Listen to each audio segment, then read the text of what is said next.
guys, welcome back to my channel, and today I have another makeup tutorial, but I challenged myself. I used the brush in the NORVINA palette only. I was not allowed to use any other brushes except for one for the brow bone and for the bottom lid. That is it. I was not allowed to use any other blending brushes, packing brushes, nothing. Just this lovely baby right here. It was a challenge because, as y'all know, I'm a beginner, but if you want to see how I accomplish this look, keep on watching.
Last but not least, once we finish the face, we will get a brush, go back into Dreamer, and then put it on the brow bone.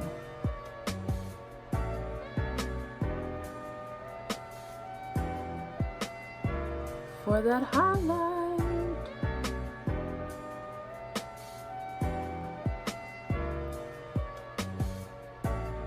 Alright guys, and there you have it. Here is the finished product. I have the brow bone with the highlight. I have the cotton candy look that I wanted, all with 3 brushes or under. If you like this challenge, go ahead and give it a thumbs up.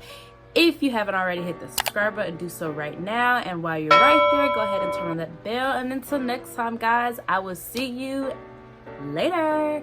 Peace.